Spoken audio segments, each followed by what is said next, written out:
মন্ত্রী হবার পর আসানসোল দক্ষিণের বিধায়িকা অগ্নিমিত্রা পাল সাংবাদিক বৈঠকের মাধ্যমে কি কাজ করতে হবে, কি কাজ বাকি রয়েছে, সমস্ত তথ্য তুলে ধরেন। কি বলেছেন মন্ত্রী অগ্নিমিত্রা পাল, শোনাবো আপনাদের। আজকে খুব ভালো মিটিং হয়েছে ডিএম সাহেবের সাথে এবং সমস্ত বিভিন্ন দপ্তরের আধিকারিকের সাথে মিটিংটি হয়েছে, যেখানে প্রত্যেকটি দপ্তরের যে বিষয় যেগুলো আমরা এতদিন কাজ করতে পারতাম না, এত জলের সমস্যা, রাস্তা, স্যানিটেশন, বিভিন্ন যে আমাদের কেন্দ্র সরকারের যে প্রকল্প, প্রত্যেকটি বিষয় নিয়ে আমাদের আলোচনা হয়েছে এবং এরপরে ডিটেল যে আলোচনা সেগুলো আমরা এক একটি বিধায়ক সেই দপ্তরের আমরা নাম্বার নিয়ে নিয়েছি। প্রত্যেকটি দপ্তরের বিডিও বলুন, যিনি মেন আছে তিনি বলুন, এডিএম বলুন, বিভিন্ন সবাই এসেছিলেন, তাদের একটি নাম্বারের লিস্টও আমাদের দিয়ে দেওয়া হচ্ছে এবং কোনো রকম কোনো মিসকমিউনিকেশন যাতে না হয়, সবাইকে লুপে রেখে সুন্দরভাবে, যেটা এতদিন বলে এসেছিলাম, ডাবল ইঞ্জিনের সরকার, উন্নয়ন হবে। এবার দেখুন আসানসোলবাসী, বাংলার মানুষ যে উন্নয়ন কাকে বলে এবার দেখতে থাকুন। থেকে যখন জানতে পারছি যে রেলের এই পার্ক অনৈতিকভাবে চলছে, আজকে দেখুন কোনো জিনিস অনৈতিক আমরা চলতে দেব না। আজকে মাননীয় মুখ্যমন্ত্রীর নির্দেশ, কোন রকম ইল্লিগাল বালিঘাট, কোন রকম ইল্লিগাল কয়লা খনি, কোন রকম ইল্লিগাল টোল ট্যাক্স, কোন রকম ইল্লিগাল গরু পাচার করতে দেব না। মাননীয় মুখ্যমন্ত্রী বলে দিয়েছেন এগুলো করা যাবে না এবং যারা করবেন, যারা ইনভলভ ছিলেন এতদিন, তাদের পানিশমেন্ট হবে। সব খাতা খোলা হচ্ছে, একটু সময় দিন। অভয়ের খাতা খোলা হচ্ছে, আপনাদেরও খাতা খোলা হবে।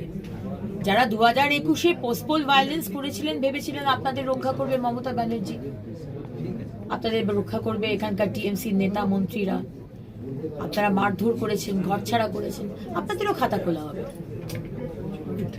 এই জন্মেই সব হিসেব নিকেশ হয়ে যাবে, চিন্তা করবেন না। পরের জন্মের জন্য আমরা অপেক্ষা করব না, এই জন্মেই যা হবার হয়ে যাবে। তো এখন পুরসভা মানে এখন যে চলছে না তা তো নয়, 15 বছর ধরে কাজ হয়নি, 15 বছর ধরে কোনো উন্নয়নের কাজ হয়নি।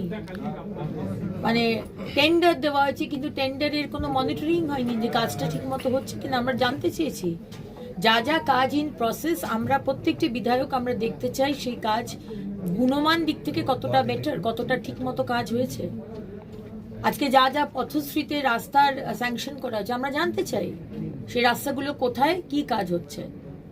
আমরা জানতে চাই জলের যে কাজ শুরু হয়েছে, জল জীবন মিশনের যে কাজ হচ্ছে, অমৃতের যে কাজ হচ্ছে, সেগুলো আমরা জানতে চাই। এগুলো তো কোনোদিন আমাদের জানানো হয়নি।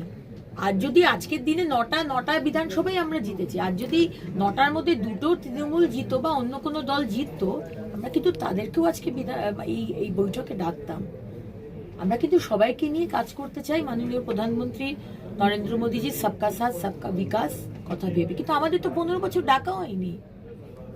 সুতরাং টোটাল কি হচ্ছে না হচ্ছে, কত ফান্ড এসছে, কিছুই আমরা জানতাম না। তো খুব ভালো মিটিং হয়েছে, আমি ধন্যবাদ জানাই ডিএম সাহেবকে এবং সমস্ত আধিকারিককে। It's a good news for Asansol and Paschim Bardhaman district. Introducing Dr. Kumar Skin Hair and Laser Center. Dr. Atul Kumar, MD, Skin and Very, dermatologist and cosmetologist. Hotton Road near Masjid, Asansol. Mobile number 8388831308. To Asansol Bashi. আপনার ত্বক এবং চুলের যে কোনো সমস্যার সমাধানে আপনার পাশে doctor Kumar skin hair and laser centre. Doctor Atul Kumar, MD, skin and very, dermatologist and cosmetologist. Mobile number 8388831308. So please come.